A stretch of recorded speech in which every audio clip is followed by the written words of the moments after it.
Chị dâu, chỉ cần chị ngoan ngoãn giao ra số vàng đó, tôi còn có thể cho chị ngủ nhanh hơn một chút.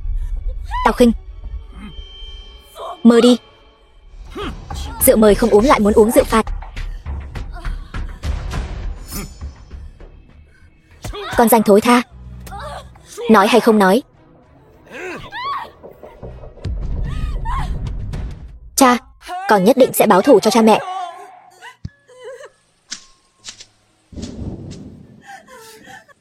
Anh, em đói. Anh đi tìm đồ ăn cho em. Anh ơi, em khó chịu quá. Sao nóng thế này? Tiểu Khuê, em cố gắng lên.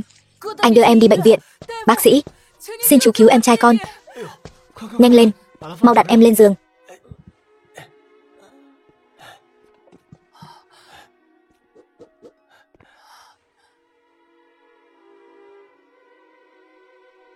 Ôi trời, nóng gần 40 độ rồi. Sao con lại đưa em đến muộn thế này? Bây giờ chú sẽ đi lấy thuốc cho em con.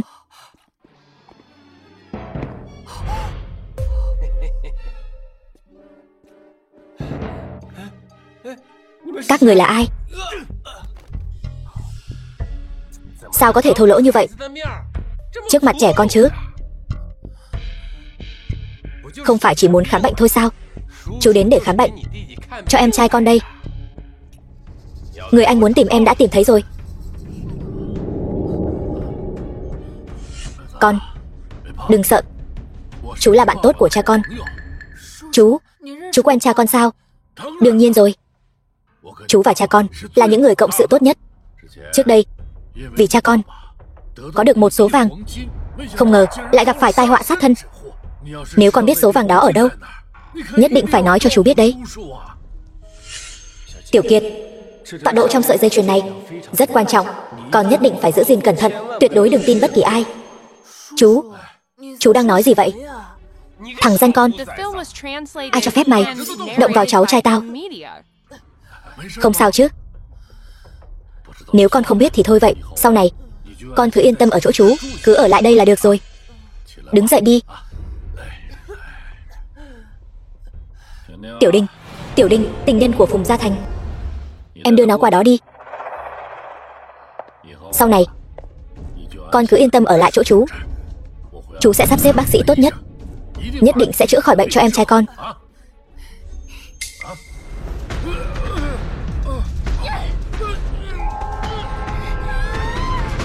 Mau, người đâu? Chặn cô ta lại.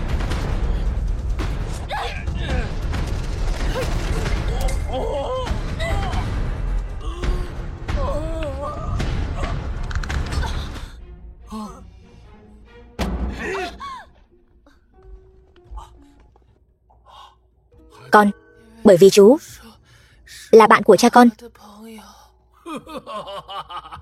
Được, từ nay về sau con chính là con nuôi của Phùng Gia Thành. Thiếu gia. 20 năm sau, Triệu Thiên Kiệt lúc lớn, Triệu Thiên Khuê lúc lớn. Thiên Khuê, em đến đây để làm việc. Con dẫn theo hai cô gái này làm gì? Anh xem anh nói gì kìa. Công trường có nhiều người như vậy, cần gì đến hai anh em mình làm việc chứ? Qua đó, giúp anh tôi hạ hỏa đi. Này, không cần đâu. Anh đã nói với em bao nhiêu lần rồi, em không thể tìm người nào đó cùng tuổi với mình sao? Các cô đi hết đi. Anh Thiên Khuê, em cũng không còn nhỏ nữa, làm việc có thể để tâm một chút không? Cha nuôi giao công trường này cho anh, chứ không phải để em đến đây chơi. Anh, có chuyện gì to tát đâu. Cha nuôi chính là chủ tịch tập đoàn Tứ Hải. Hơn nữa, với thân phận của chúng ta, gọi người phụ trách của các người cút ra đây. Tôi là người phụ trách ở đây. Mấy vị huynh đệ có chuyện gì sao? Chỉ có mày là người phụ trách sao? Công nhân của mày đã đánh huynh đệ của tao, tính sao đây? Chuyện hôm nay mà xử lý không tốt, cái công trường nát này của các người đừng mở nữa. Kiếm chuyện phải không? Tiểu Khuê, đã lớn thế rồi, trưởng thành hơn một chút được không? Các vị đại ca, tôi có chút tiền ở đây, cầm lấy cho huynh đệ uống rượu. Chuyện hôm nay cứ thế bỏ qua đi. Thế nào? Đang bố thí cho ăn mày đấy hả? Tao thiếu mấy đồng này của mày chắc mấy anh em không định nể mặt Triệu Thiên Kiệt tôi sao? Triệu Thiên Kiệt mày là cái thá gì? Mà nể mặt mày, hôm nay tao phải phế một chân của mày. Anh em, đánh cho tao.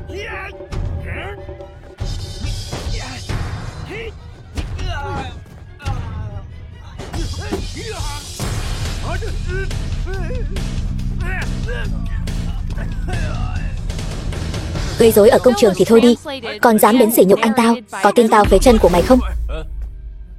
Triệu tổng tha mạng, bây giờ là xã hội pháp trị. Đủ rồi, hắn vừa sỉ nhục anh, hôm nay nhất định phải cho hắn một bài học. Triệu tổng,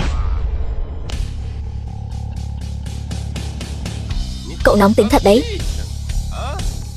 Ngay cả người nhà cũng không tha sao? Hèn chi tôi nói, hôm nay sao lại có người đến công trường gây rối? Hóa ra là do anh khởi xướng. Đường Long, gây rối thế này không sợ Phùng tổng biết sao? Biết gì cơ chứ? Hai người các cậu có thể ăn bậy, nhưng lời này không thể nói bậy được. Ai có thể chứng minh? Các cậu lại có bằng chứng gì? Anh Long, anh em chỉ là đi ngang qua, tên này liền xông ra đánh em. Anh xem em bị đánh thành thế này, ra tay ác thật đấy. Hai anh em các cậu rốt cuộc muốn làm gì? Thật là vô pháp vô thiên. Anh cũng không cần không phục đâu. Nhìn thấy chưa? Người ngay đây rồi nhé. Mấy anh em, bắt lấy đi. Ai mà dám nhúc nhích thì xử nó luôn cho tao. Vâng, dừng tay.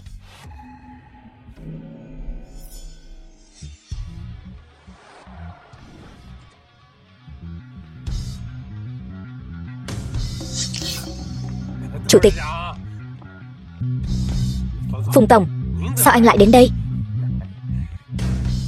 Cha nuôi, cha nuôi. Làm tốt lắm. Đây đều là việc con nên làm. Cha nuôi, con thực ra cũng giúp không ít đâu. Được rồi, cha còn lạ gì con nữa. Không làm vướng chân anh con đã là tốt lắm rồi. Xem ra cha phải giao thêm gánh nặng cho con rồi. Các ngành khác của tập đoàn gần đây con cũng nên tiếp xúc nhiều hơn. Con biết rồi. Phùng tổng, việc này e rằng không ổn. Triệu Thiên Kiệt mới bao nhiêu tuổi? Huống hồ bọn họ giữa ban ngày ban mặt ức hiếp người nhà. Nếu anh trọng dụng như vậy, em e rằng bọn đàn em khó mà phục. Tiểu Long, tập đoàn Tứ Hải này là do một tay tôi gây dựng. Tôi muốn giao cho ai thì giao. Còn chưa đến lượt cậu chỉ tay 5 ngón với tôi đâu. Vâng, là em lắm lời, là em nhiều chuyện. Thứ hai, tuy tôi tuổi đã cao nhưng vẫn chưa lú lẫn, đủ sức nhìn ra ai đúng ai sai. Không cần cậu nói cho tôi biết, em biết rồi. Phùng tổng, anh hãy nể tình. Bao nhiêu năm qua, tha cho em lần này đi. Chuyện hôm nay đều là do hắn gây chia rẽ mà ra. Mọi chuyện đều có nguyên nhân, chỉ trừng trị kẻ cầm đầu. Từ nay về sau, tôi không muốn nhìn thấy cậu nữa. Phùng tổng, đây là hiểu lầm mà. Anh Long cứu em với.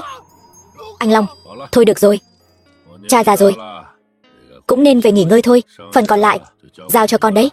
Đừng quên những gì cha đã nói với con trước đây. Cha nuôi yên tâm, con đã ghi nhớ rồi.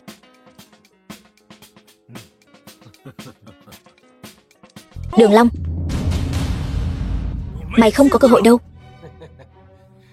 Thằng nhóc danh, đây là địa bàn của tao. Cút. Cha nuôi của tao đã tha cho mày rồi, nhưng tao thì không.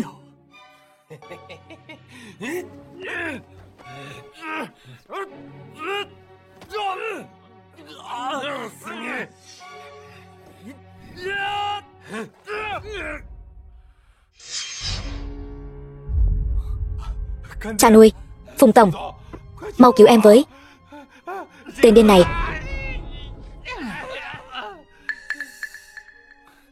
Cha đến rồi. Con biết mình đang làm gì không? Con biết hắn ta đáng bị đánh, có phải không? Hỗn xược. Trước đây thì thôi đi, hôm nay con lại gây ra chuyện rắc rối lớn như vậy, cha còn làm sao bảo vệ con được nữa. Cha nuôi, người nào làm người đó chịu. Hậu quả con tự mình gánh chịu. Con được, con chịu chứ gì. Đưa nó đi cho tôi.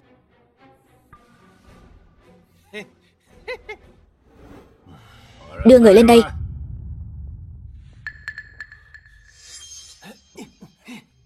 Đây là con nuôi của tôi.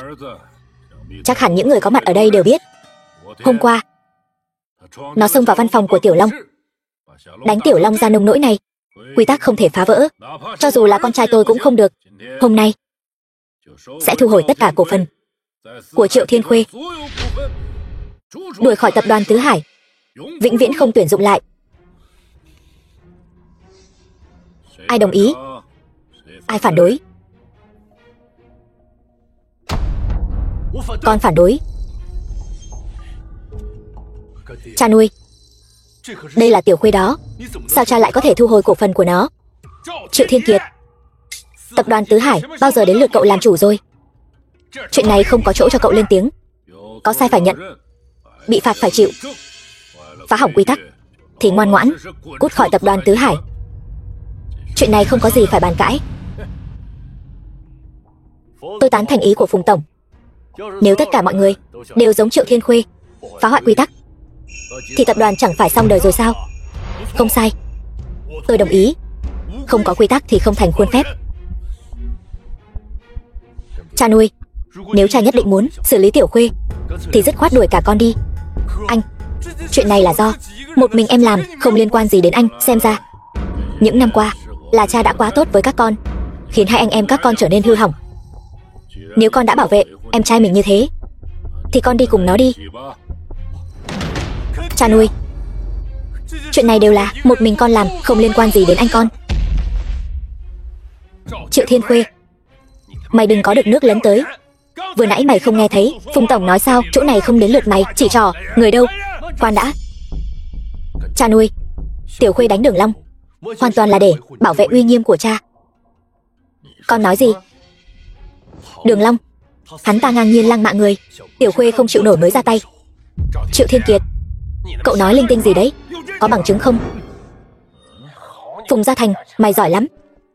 Tao dù gì cũng đã theo mày hơn 30 năm rồi. Không có công lao cũng có khổ lao chứ. Chỉ vì hai thằng danh con mà mày làm tao mất mặt trước mặt mọi người. Tuyệt đối đừng để tao tìm được cơ hội. Nếu không tao nhất định sẽ xử lý mày. Phùng tổng, những lời này không thể coi là thật được. Đây chỉ là em nói vài lời than phiền thôi. Em không có ý lăng mạ anh. Phùng tổng, em cực khổ đi theo anh hơn 30 năm rồi. Anh hiểu em nhất mà, đúng không? Là cậu ta, chắc chắn là do cậu ta muốn ly gián. Nếu không thì làm sao cậu ta có được đoạn ghi âm của em chứ? Tiểu Kiệt, con không giải thích sao? Cha nuôi, Đường Long luôn coi anh em con là cái gai trong mắt.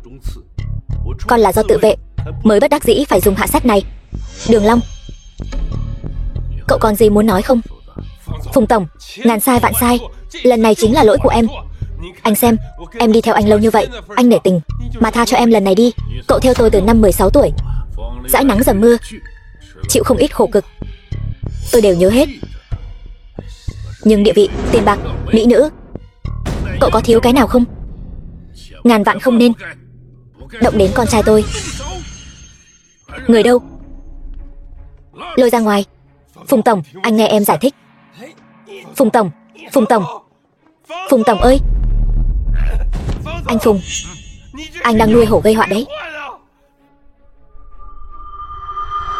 Năm đó chính là anh, chính anh tự tay xử lý cha mẹ chúng. Cầm miệng,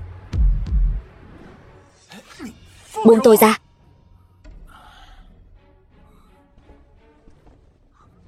Anh, cha nuôi sao có thể là hung thủ được? Tiểu Khuê, Triệu Thiên Khuê, em bình tĩnh chút. Cha nuôi không thể nào là người sát hại cha mẹ mình được. Xem ra mày đã biết từ lâu rồi. Phùng Gia Thành, 20 năm qua, dáng vẻ thảm thương của họ tôi chưa từng quên. Nếu bây giờ mày đã biết rồi thì ngoan ngoãn giao vàng ra đây. Tao còn có thể cho chúng mày một con đường sống. Bằng không, đừng trách tao làm cha nuôi mà nhẫn tâm. Ông vì vàng mà hại cha mẹ tôi, đời này ông cũng đừng hòng tìm thấy vàng. Triệu Thiên Kiệt, cơ hội tao đã cho mày rồi, nhưng mày lại không muốn. Số vàng này tao tự mình đi lấy.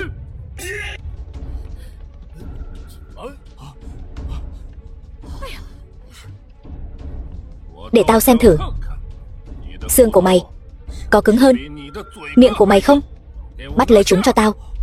Phùng Gia Thành, đây là tất cả chứng cứ phạm tội của ông. Tôi đã thu thập được trong 20 năm qua. Tôi còn giữ bản sao lưu. Nếu hôm nay tôi không rời khỏi đây được, những chứng cứ này sẽ được công bố ra ngoài.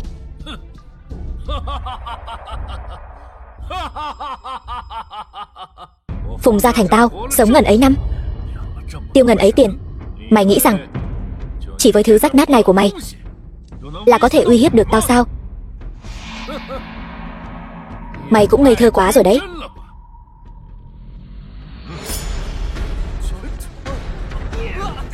Phùng Gia Thành, cha nuôi, con là Tiểu Khuê. Cha bảo họ thả chúng con ra đi. Tiểu Khuê, dừng tay. Nói đi. Vàng ở đâu? Không biết điều.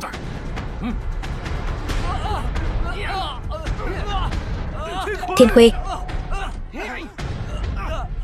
Phùng Gia Thành, bảo họ dừng tay. Vàng ở đâu? Phế tứ chỉ của nó. Để tao xem mày có nói không. Tôi nói.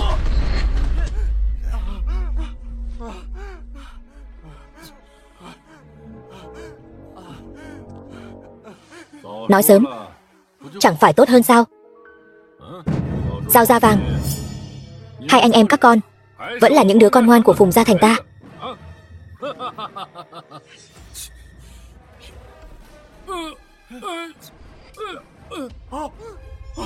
Không được nhúc nhích. Tất cả không được nhúc nhích. Đứng im hết cho tao. Tai chúng mày điếc hết rồi sao? Triệu Thiên Kiệt, mày không thể xử tao. Nếu mày xử tao, mày và em trai mày không ai được ra khỏi đây. Đừng nói nhảm nữa. Thiên Khuê, lại đây.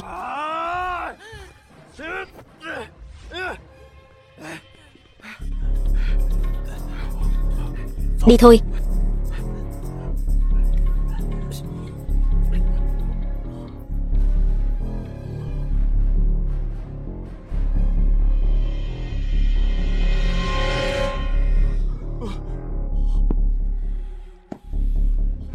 Thiên Khuê, xem ra hôm nay chúng ta không đi được rồi. Nhưng có Phùng Gia Thành chôn cùng với chúng ta, cũng coi như đã báo thù rồi. Triệu Thiên Kiệt, mày đừng kích động. Tao có thể tha cho mày. Phùng Gia Thành, tôi rất rõ ông là người thế nào. Ông làm việc luôn diệt cỏ tận gốc. Tha cho chúng tôi. Ông vẫn nên đi lừa trẻ con 3 tuổi thì hơn. Không đâu.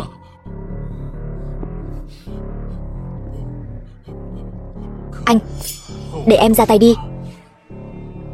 Được.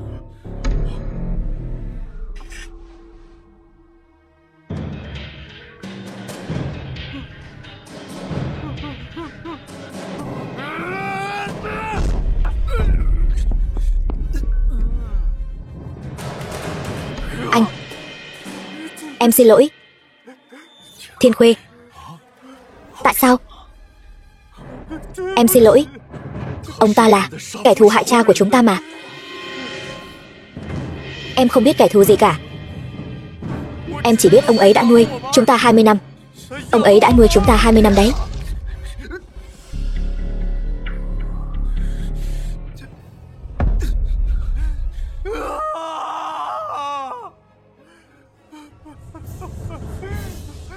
Anh, anh, anh, anh. Thiên Khuê, con khác với tên bạc bẽo này. Con mới là đứa con ngoan của cha. Sau này, cơ nghiệp to lớn này sẽ do con kế thừa.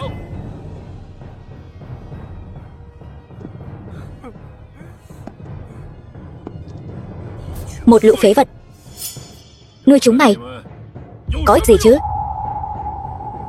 Kéo thằng nghịch tử này ra ngoài băm nát cho tao. Đây chính là kết cục của kẻ trái lời Phùng Gia Thành tao.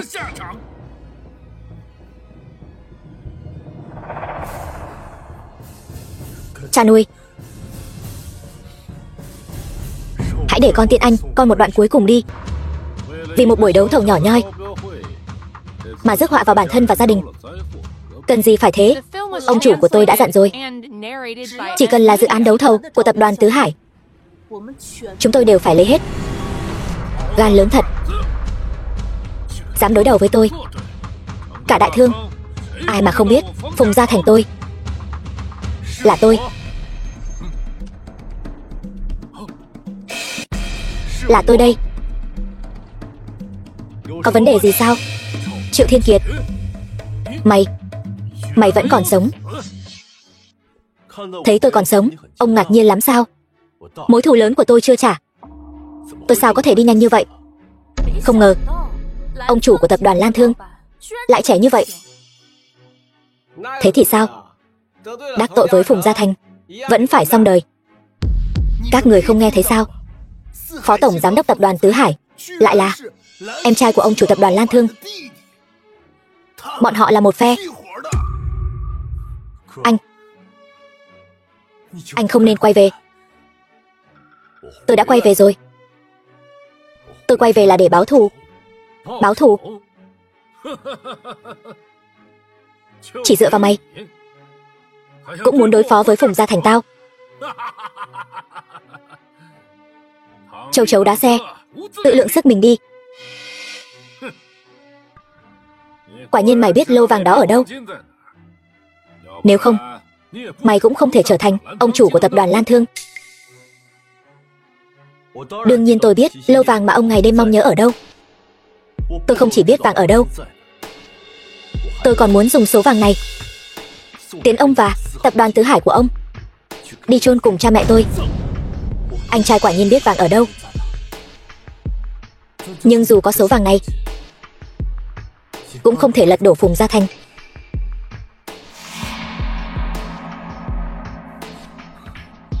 Anh, nghe lời khuyên của em, nhường số vàng đó cho cha nuôi, được không? Triệu Thiên Khuê, cậu có biết mình đang nói gì không? Phùng Gia Thành, hắn vì vàng đã sát hại cha mẹ chúng ta. Em không biết anh đang nói gì. Em chỉ biết là Phùng Gia Thành chính là ông ấy đã vất vả nuôi nấng chúng ta 20 năm. 20 năm đấy. Ông ta là cha nuôi của cậu, không phải của tôi. Ông ta đã sát hại cha mẹ tôi, vì vàng mà nuôi nấng tôi lớn lên. Lẽ nào tôi còn phải cảm ơn ông ta sao? Còn đứng ngây ra đó làm gì? Tiếp tục. Được. Tập đoàn Lan Thương ra giá 10 tỷ. Còn ai ra giá nữa không? 10 tỷ lần thứ nhất, 10 tỷ lần thứ hai, 10 tỷ lần thứ ba. Thành giao. Lần này triển lãm trang sức Thương Hải Di Châu. Chúc mừng tập đoàn Lan Thương đã trúng thầu.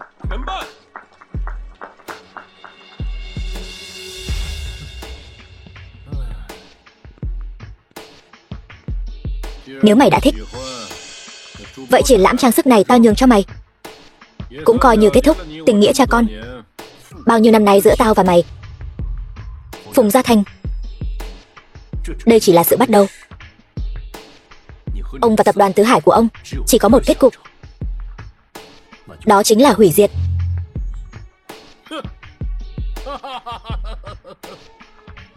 Nực cười.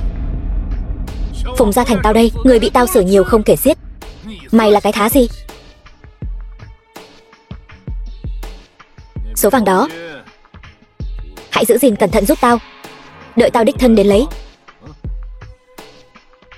The film was translated and narrated by M Media.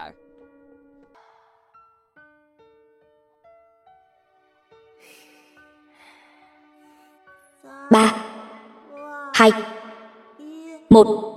Anh ơi, em đến bắt anh đây. Anh ơi, anh ở đâu? Em nhìn thấy anh rồi. Anh mau ra đây. Anh ơi, em bắt được anh rồi. Tiểu Khuê giỏi nhất.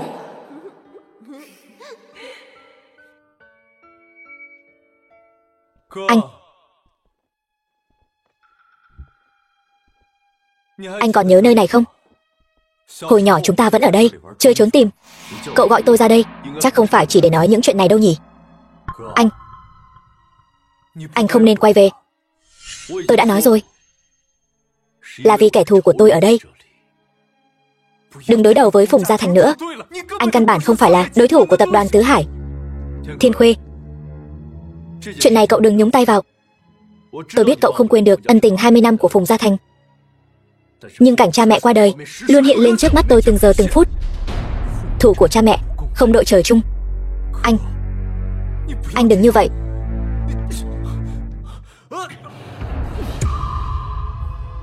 Cậu nghe rõ đây. Phùng Gia Thành nhất định phải ngủm.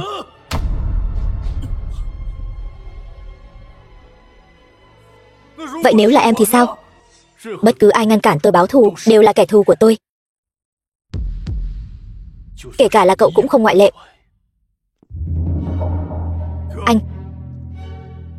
Anh ơi.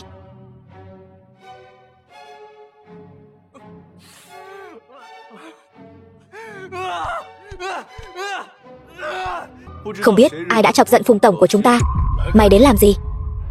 Tôi đến để xem ông còn sống không. Nếu ông không thể tận mắt nhìn thấy tập đoàn Tứ Hải bị hủy diệt thì đó là một điều tiếc nuối lớn. Vậy không phiền mày bận tâm. Muốn hạ gục Tứ Hải, mày còn chưa đủ tư cách. Vốn dĩ còn muốn cho mày sống thêm 2 ngày. Nếu mày đã không muốn sống, vậy thì đừng trách tao. Tập đoàn Tứ Hải đúng là rất lớn mạnh, đồng thời tham gia vào hơn 10 ngành nghề. Nhưng dòng vốn của ông không còn bao nhiêu, e rằng không trụ được bao lâu nữa rồi. Tiền tôi có rất nhiều. Ông phải cố gắng trụ thêm một lúc nữa đấy. Nếu không thì quá vô vị.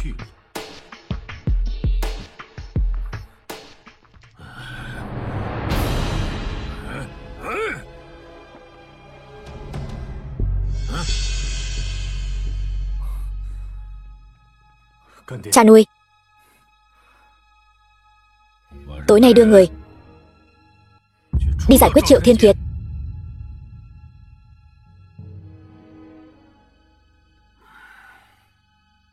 Cha muốn nó không nhìn thấy mặt trời buổi sáng ngày mai.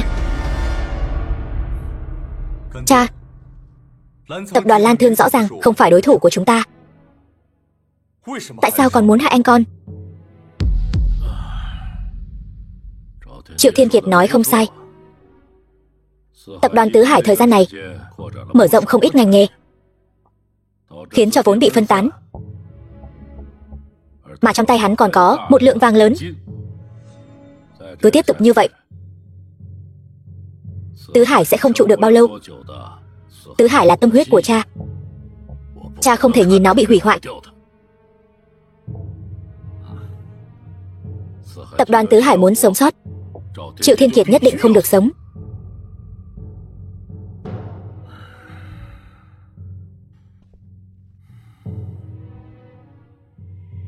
Có phải không nỡ ra tay không?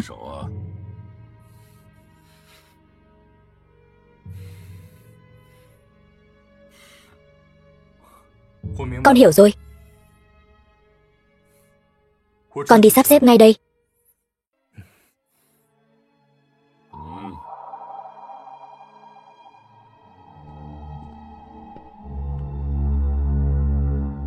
Nó không nỡ ra tay, vậy thì tiễn bọn chúng cùng lên đường, không chừa một ai. Vâng, ông chủ. Xem thời gian, bọn họ cũng sắp đến rồi.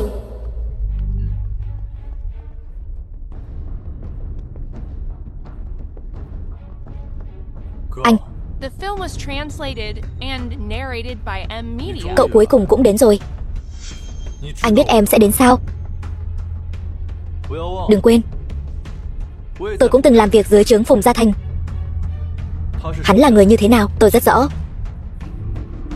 Anh đầu hàng đi. Em sẽ xin cha nuôi tha cho anh một mạng. Thiên Khuê, đừng ngây thơ nữa. Cậu thật sự nghĩ Phùng Gia Thành có thể tha cho tôi sao? Anh mau rời khỏi đây đi. Đi càng xa càng tốt, vĩnh viễn đừng quay trở lại nữa. Tôi rời đi. Vậy còn cậu thì sao? Phía cha nuôi, em tự có cách của mình, không cần anh lo. Nếu cậu để tôi đi, lão già Phùng Gia Thành đó nhất định sẽ không tha cho cậu. Em suýt chút nữa đã tự tay xử anh. Anh lo cho em làm gì? Bởi vì cậu là người em ruột, luôn lẽo đẽo theo sau tôi, gọi tôi là anh hai. Được, em đã cho anh cơ hội rồi. Anh không đi là chuyện của anh.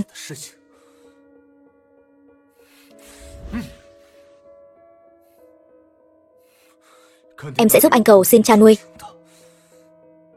Cùng lắm thì chúng ta cùng đi. Thiên Khuê, nếu cậu biết, tôi biết cậu sẽ đến. Lẽ nào cậu nghĩ tôi không có phòng bị sao?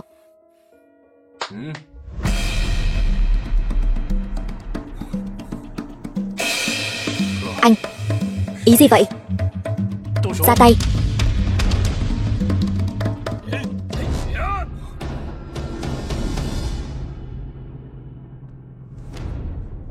Tôi cứ nghĩ lão già Phùng Gia Thành đó sẽ đích thân đến, không ngờ lại phái cậu đến. Vừa hay, cậu cứ ở nhà nghỉ ngơi cho khỏe đi. Phùng Gia Thành tôi sẽ giải quyết. Anh cẩn thận.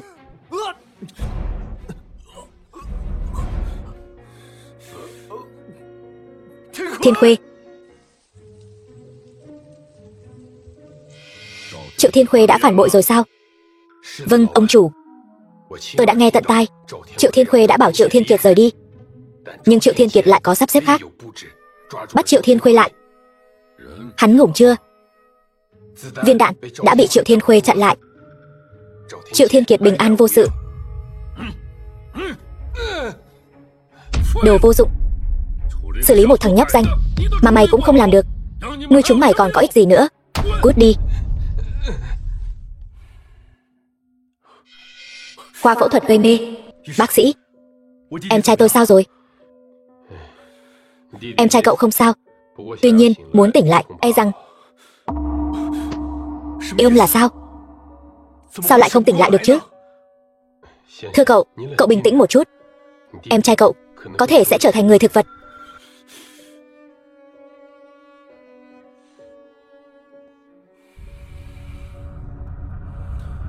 Phùng Gia Thành, tôi muốn ông phải ngủm. Alo, Thanh Du, hãy bán hết số vàng còn lại đi. Thiên Kiệt, nhiều vàng như vậy nếu bán hết đi, giá vàng chắc chắn sẽ giảm. Giá thấp thì thấp, bán hết đi. Thiên Kiệt, điều này e rằng. Nghe tôi nói đây, sau khi bán hết vàng, hãy dừng tất cả các dự án ở Lan Thương lại, dừng tất cả. Dùng tất cả số tiền đó để mua cổ phiếu của tập đoàn Tứ Hải.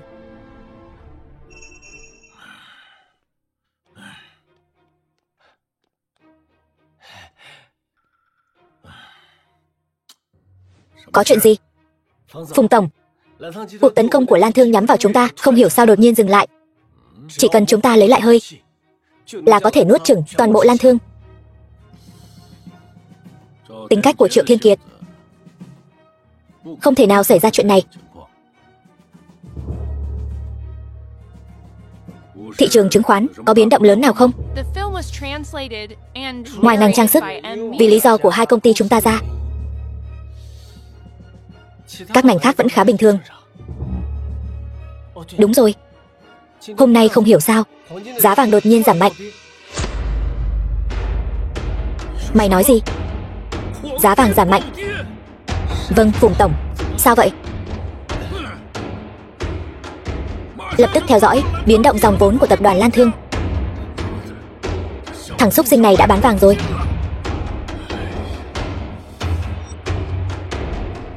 Còn không mau đi. Vâng.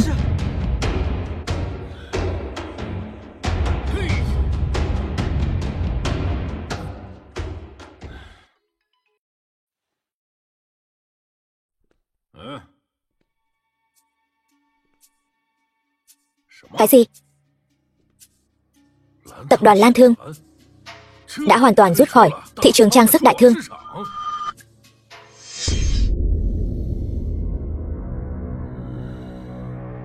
Chuyện này là sao vậy?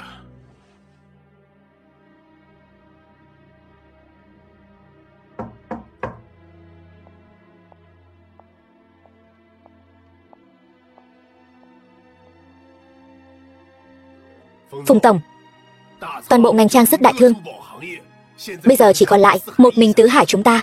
Đây là tài liệu, ông xem qua đi. Ông chủ, đây là ngành ô tô. Đây là ngành điện thoại di động. Đây là ngành giải trí.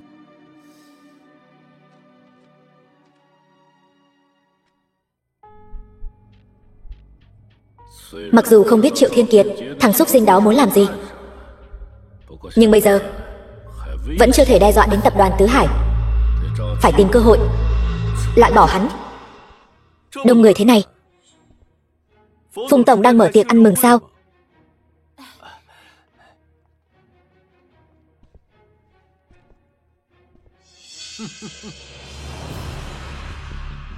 Trong tay cầm nhiều vàng như vậy, thế này là đầu hàng rồi sao? Quả nhiên giống hệt thằng cha của mày. Đều là đồ vô dụng. Phùng Gia Thành, mọi ân oán giữa chúng ta hôm nay hãy giải quyết dứt điểm đi. Ai cho mày cái gan đó hả? Dẫn theo vài người như thế này đến gây rối trên địa bàn của tao. Tao thấy mày điên rồi. Người đâu? Có mặt. Vốn dĩ còn muốn tìm cơ hội trừ khử mày, nhưng vì mày đã tự dâng mình đến đây, vậy thì đừng trách tao. Bắt hắn lại cho tao. Còn đứng ngây ra đó làm gì? Muốn biết bọn họ tại sao không ra tay không? Bởi vì trong tay tôi có 60% cổ phần của tập đoàn Tứ Hải. Cái gì? Bây giờ tôi mới là chủ tịch tập đoàn Tứ Hải, còn ông chẳng qua chỉ là một con thú mất nhà mà thôi. Cái gì? Chuyện này không thể nào. Không thể nào. Không thể nào. Điều này không thể nào.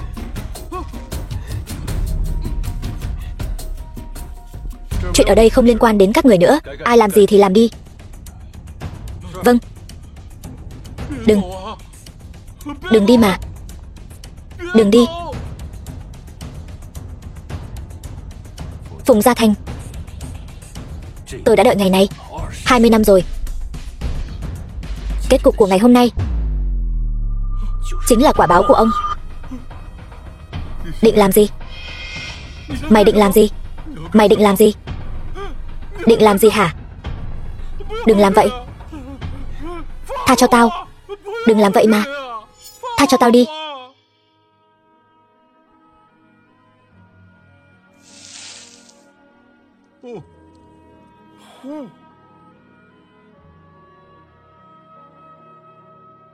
Cha tôi từng nói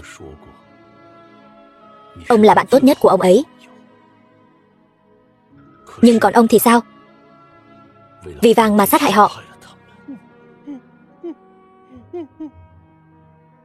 Bây giờ ngay cả em trai tôi cũng vì ông mà trở thành người thực vật. Phùng Gia Thành, ông nên trả giá rồi.